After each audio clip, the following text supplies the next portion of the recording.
श्री कृष्ण दोस्तों, हर हर महादेव। आप सभी का आपके अपने चैनल शिव साधना स्पार्क में बहुत बहुत स्वागत है। दोस्तों, आज इस वीडियो में हम शुक्रवार व्रत कथा माँ संतोषी की कथा का श्रवण करेंगे।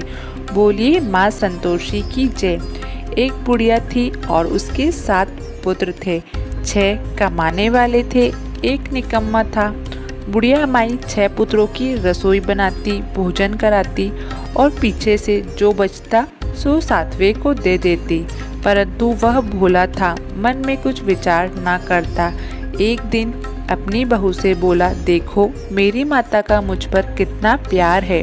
वह बोली, क्यों नहीं, सबका झूठा बचा हुआ तुमको खिलाती है। वह बोला, ऐसा भी कभी हो सकता है? मैं जब तक अपनी आंखों से ना देखूं ना मान सकता। बहू ने कहा, देख लोगे तब तो मानोगे। कुछ दिन बाद बड़ा त्योहार आया। घर में 7 प्रकार के भोजन और चूरमे के लड्डू बने। वह जांचने के लिए सिर दर्द का बहाना कर पतला कपड़ा सिर पर ओढ़कर रसोई में सो गया और कपड़े में से सब देखता रहा। 6 भाइयों भोजन करने आए। उसने देखा माँ उनके लिए सुंदर सुंदर आसन बिछाए हैं, 7 प्रकार की रसोई परोसी है। वह आग्रह करे उन्हें जिमाती, वह देखता रहा। 6 भाई भोजन करके उठे, तब झूठी थालियों में से लड्डू के टुकड़े को उठाया और एक लड्डू बनाया। झूठन साफ कर बुढ़िया माई ने उसे पुकारा, उठ बेटा। 6 भाई भोजन कर गए, अब तू ही बाकी है, उठना, कब खाएगा? वह कहने लगा, माँ मुझे भोजन नहीं चाहिए, मैं परदेश जा रहा हूँ। माता ने कहा, कल जाता हो तो आज ही चला जा। वह बोला, हाँ हाँ आज ही जा रहा हूँ। यह कहकर वह घर से निकल गया। चलते समय बहू की याद आई। वह गौशाले में कंडे थाप रही थी। जाकर बोला, हम जावे परदेश को, आवेंगे कुछ काल, तुम रहियो संतोषी से, धर्म अपना पाल। वह बोली, जाओ पिया आनंद से, हमारी सोच हटाए, राम भरोसे हम रहे, ईश्वर तुम्हें सहाय। देवो निशानी आपनी, देख धरु मंदिर, सुधी हमारी ना बसरियो, रखियो मन गंभीर। वह बोला, मेरे पास तो कुछ नहीं है, अंगूठी है सो ले लो और अपनी कुछ निशानी मुझे दे दो। वह बोली, मेरे पास क्या है, यह गोबर भरा हाथ है। यह कहकर उसकी पीठ में गोबर की हाथ की थाप मार दी। वह चल दिया। चलते चलते दूर देश पहुंचा। वहां एक साहूकार की दुकान थी। वहीं जाकर कहने लगा, भाई मुझे नौकरी पर रख लो, साहूकार को ज़रूरत थी। रह जा। लड़के ने पूछा, तनख्वाह क्या दोगे? साहूकार ने कहा, काम देखकर दाम मिलेगा। साहूकार की नौकरी मिली। वह सवेरे 7 बजे से रात तक नौकरी करने लगा। कुछ दिनों में दुकान का लेन देन, हिसाब किताब, ग्राहकों का मोल भाव बेचना, सारा काम करने लगा।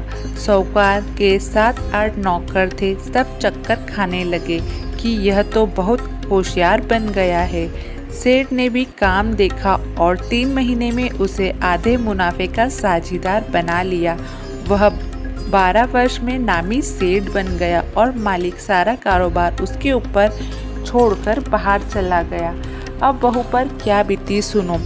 सास ससुर उसे दुख देने लगे। सारी गृहस्थी का काम कराकर उसे लकड़ी लेने जंगल में भेजते और घर की रोटियां के आटे से जो भूसी निकलती उसे रोटी बनाकर दे देते और फूटे नारियल की नारेली में पानी देते। इस तरह दिन बीतते रहे। एक दिन वह लकड़ी लेने जा रही थी कि रास्ते में बहुत सी स्त्रियां संतोषी माता का व्रत करती दिखाई दी। वह वहां खड़ी हो कथा सुनकर बोली, बहनों तुम किस देवता का व्रत करती हो और इसके करने से क्या फल होता है? इस व्रत के करने की क्या विधि है? यदि तुम अपने इस व्रत का विधान मुझे समझाकर कहोगी तो मैं तुम्हारा बड़ा एहसान मानूंगी। तब उनमें से एक स्त्री बोली, सुनो, संतोषी माता का व्रत है। इसके करने से निर्धनता दरिद्रता का नाश होता है, लक्ष्मी आती है, मन की चिंताएं दूर होती है, घर में सुख होने से मन को प्रसन्नता और शांति मिलती है। निपुत्र को पुत्र मिलता है। प्रीतम बाहर गया हो तो जल्दी आवे। कुंवारी कन्या को मनपसंद वर मिले। राजद्वार में बहुत दिनों से मुकदमा चलता हो तो खत्म हो जावे। सब तरह सुख शांति हो। घर में धन जमा, पैसा जायदाद का लाभ हो। रोग दूर हो जावे तथा मन में जो कामना हो सब एक साथ संतोषी माता की कृपा से पूरी हो जावे है, इसमें संदेह नहीं है। वह पूछने लगी, यह व्रत कैसे किया जाता है, यह भी बताओ तो बड़ी कृपा होगी। स्त्री कहने लगी, 1.25 आने का गुड़ चना लेना, इच्छा हो तो 5.25 आने का लेना, यह 1.25 रुपया का भी सहूलियत के अनुसार लेना, बिना परेशानी, श्रद्धा और प्रेम से जितना बन सके लेना। 1.25 पैसे से 5.25 आना तक, इससे भी ज़्यादा शक्ति और भक्ति अनुसार ले। हर शुक्रवार को निराहार रहे, कथा कहना, इसके बीच क्रम टूटना नहीं, लगातार नियम पालन करना। सुनने वाला कोई न मिले तो घी का दीपक जला, उसके आगे जल के पात्र को रख कथा कहना, परंतु नियम ना टूटे जब तक कार्य सिद्ध ना हो। नियम पालन करना और कार्य सिद्धि हो जाने पर व्रत का उद्यापन करना। 3 मास में माता फल पूरा करती है। यदि किसी के खोटे ग्रह हो तो भी माता 3 वर्ष में कार्य को अवश्य सिद्ध करती है। कार्य होने पर ही उद्यापन करना चाहिए, बीच में नहीं। उद्यापन में 2.5 सेर आटे का खाजा तथा इसी परिणाम से खीर तथा चने का साग करना। 8 लड़कों को भोजन कराना, जहाँ तक मिले देवर जेठ भाई बंधु के लड़के लेना, ना मिले तो रिश्तेदार और पड़ोसियों के लड़के बुलाना, उन्हें भोजन कराना। यथाशक्ति दक्षिणा दे माता का नियम पूरा करना। उस दिन घर में कोई खटाई ना खावे। यह सुनकर बहू चल दी। रास्ते में लकड़ी के बोझ को बेच दिया और उस पैसे से गुड़ ले माता के व्रत की तैयारी कर आगे चली और सामने मंदिर देख पूछने लगी, यह मंदिर किसका है? सब बच्चे कहने लगे, संतोषी माता का मंदिर है। यह सुन माता के मंदिर में जा माता के चरणों में लौटने लगी। दिन हो तो विनती करने लगी, माँ मैं निपट मूर्ख हूँ, व्रत के नियम कुछ नहीं जानती हूँ, मैं बहुत दुखी हूँ। हे माता जगत जननी, मेरा दुख दूर कर, मैं तेरी शरण में हूँ। माता को दया आई और शुक्रवार बीता कि दूसरे शुक्रवार को ही उसके पति का पत्र आया और तीसरे को उसका भेजा हुआ पैसा आया। इसमें क्या बड़ाई है? लड़के ताना देने लगे, काकी के पास अब पत्र आने लगे, रुपये आने लगे, अब तो काकी की खातिर बढ़ेगी, अब तो काकी बुलाने से भी नहीं बोलेगी। बेचारी सरलता से कहती, भैया पत्र आवे रुपया आवे तो हम सबके लिए अच्छा है। ऐसा कहकर आंखों में आंसू भरकर संतोषी माता के मंदिर में मातेश्वरी के चरणों में गिरकर रोने लगी। माँ मैंने तुमसे पैसा नहीं मांगा, मुझे पैसे से क्या काम, मुझे तो अपने सुहाग से काम है, मैं तो अपने स्वामी के दर्शन और सेवा मांगती हूँ। तब माता ने प्रसन्न होकर कहा, जा बेटी तेरा स्वामी आएगा। यह सुन खुशी से बावली हो घर में जाकर काम करने लगी। अब संतोषी माँ विचार करने लगी, इस भोली पुत्री से मैंने कह तो दिया तेरा पति आवेगा, पर आवेगा कहाँ से? वह तो इसे स्वप्न में भी नहीं याद करता है, उसे याद दिलाने के लिए मुझे जाना पड़ेगा। इस तरह माता बुढ़िया के बेटे के पास जो स्वप्न में प्रकट हो कहने लगी, साहूकार के बेटे सोता है या जागता है? वह बोला, माता सोता भी नहीं और जागता भी नहीं, बीच में ही हूँ, कहो क्या आज्ञा है? माँ कहने लगी, तेरा घर बार कुछ है या नहीं?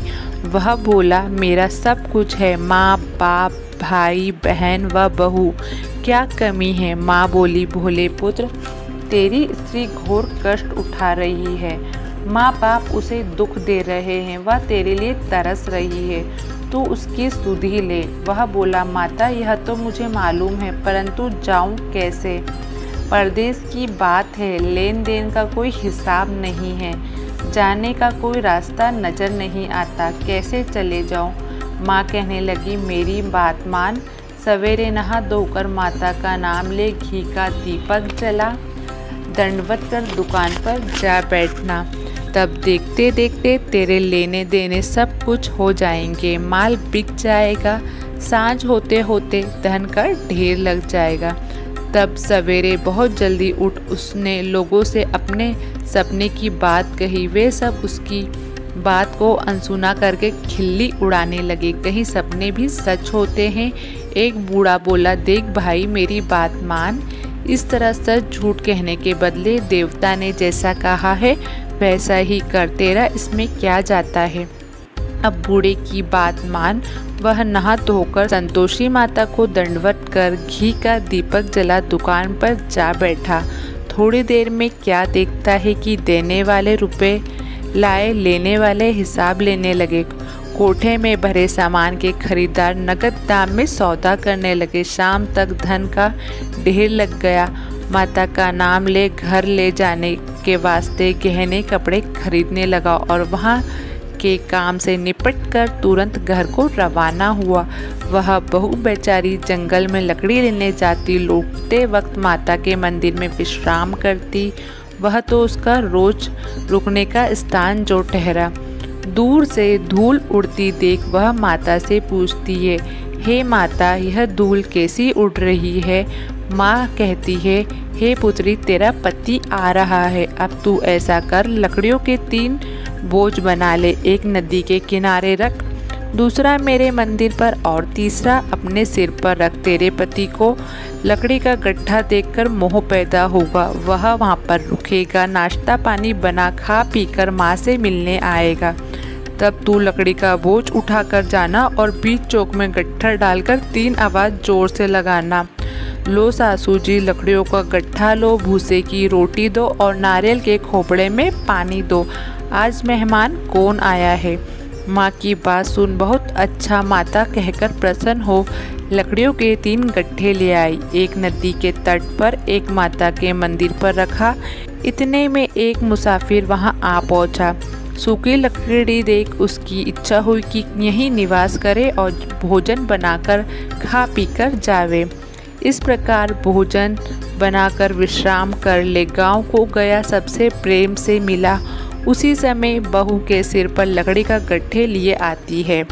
लकड़ी का भारी बोझ आंगन में डाल जोर से 3 आवाज़ लगाती है, लो सासू जी लकड़ी का गट्ठा लो, भूसे की रोटी दो, नारियल के खोपड़े में पानी दो, आज मेहमान कौन आया है।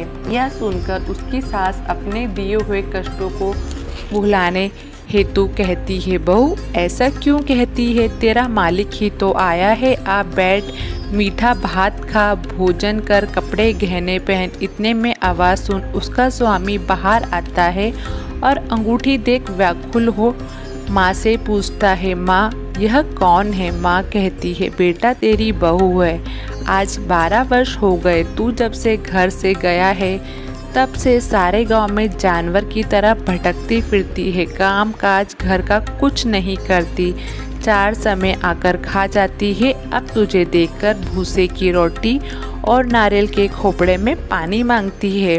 वह लज्जित हो बोला, ठीक है माँ, मैंने इसे भी देखा है और तुम्हें भी देखा है, अब मुझे दूसरे घर की ताले दो, उसमें मैं रहूँगा। तब माँ बोली, ठीक है बेटा, जैसा तेरी मर्जी, कहकर ताले का गुच्छा पटक दिया। उसने ताली ली और दूसरे कमरे में जो तीसरी मंजिल के ऊपर कमरा था खोलकर सारा सामान जमा दिया। एक दिन में ही वह राजा के महल जैसे ठाट बाट बन गया। अब क्या था, वे दोनों सुखपूर्वक रहने लगे। इतने में अगला शुक्रवार आया। बहू बोली अपने पति से कि मुझको माता का उद्यापन करना है। पति बोला, बहुत अच्छी बात है, खुशी से करो। वह तुरंत ही उद्यापन की तैयारी करने लगी। जेठ के लड़कों को भोजन के लिए कहने गई। उन्होंने मंजूर किया, परंतु जेठानी अपने बच्चे को सिखाती है, देखो रे, भोजन के समय सब लोग खटाई मांगना, इससे इसका उद्यापन पूरा ना हो। लड़के जीमने आए, खीर पेट भर खाई, परंतु याद आते ही कहने लगे हमें कुछ खटाई दो, खीर खाना है, हमें भात नहीं भाता। देखकर अरुचि होती है। बहू कहने लगी खटाई किसी को नहीं दी जाएगी, यह तो संतोषी माता का प्रसाद है। लड़के उठ खड़े हुए। पैसे लाओ। भोली बहू कुछ जानती नहीं थी, सो उन्हें पैसे दिए। लड़के उसी समय हट करके इमली लेकर खाने लगे। यह देखकर बहू पर माताजी ने कोप किया। राजा के दूत उसके पति को पकड़कर ले गए। जेठ जेठानी मन माने खोटे वचन कहने लगे।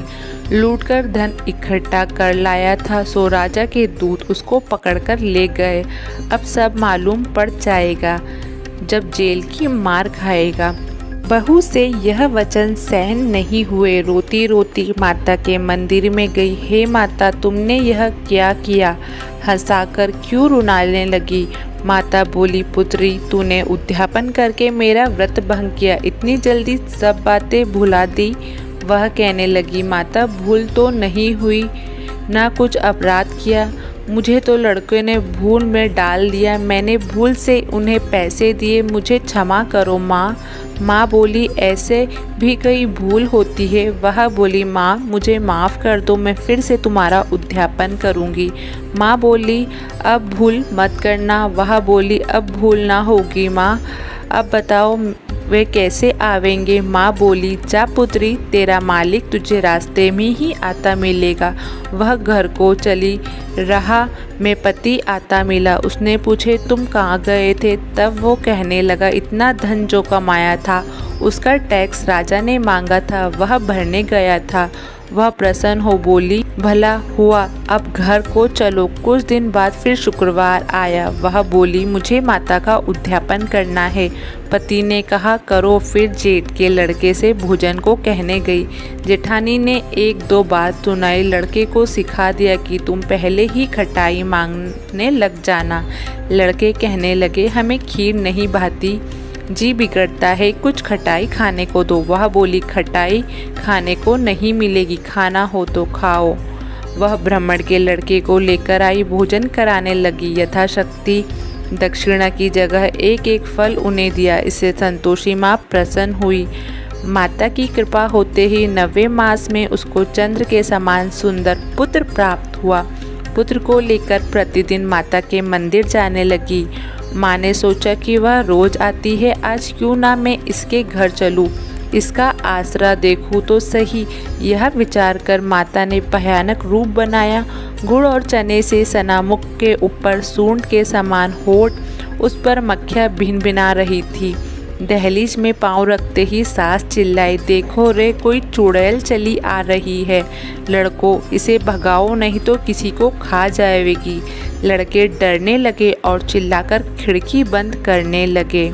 बहू रोशनदान से देख रही थी। प्रसन्नता से पागल होकर चिल्लाने लगी, आज मेरी माता घर आई है। यह कहकर बच्चे को दूध पीने से हटाती है। इतने में सास का क्रोध फूट पड़ता है। बोली, इसे देखकर कैसे उतावली हुई है, जो बच्चे को पटक दिया। इतने में माँ का प्रताप से जो देखो वह लड़के ही लड़के नजर आने लगे। वह बोली, माँ जी, जिनका मैं व्रत करती हूँ यह वही संतोषी माता है। इतना कहे झट से सारे घर के किवाड़ खोल देती है। सबने माता के चरण पकड़ लिए और विनती कर कहने लगे, हे माता, हम मूर्ख हैं, हम अज्ञानी हैं, पापी है, तुम्हारे व्रत की विधि हम नहीं जानते। तुम्हारा व्रत भंग कर हमने बड़ा अपराध किया है। हे माता, आप हमारे अपराधों को क्षमा करो। इस प्रकार माता प्रसन्न हुई। माता ने बहू को जैसा फल दिया वैसा माता सबको दे। जो पढ़े सुने उसकी सब मनोरथ पूर्ण हो। बोलो संतोषी माता की जय। दोस्तों, आपको वीडियो अच्छी लगी तो वीडियो को लाइक, चैनल को सब्सक्राइब और बेल आइकन को प्रेस करना ना भूलें, ताकि आने वाले ऐसे ही वीडियो के नोटिफिकेशन आपको प्राप्त हो सके।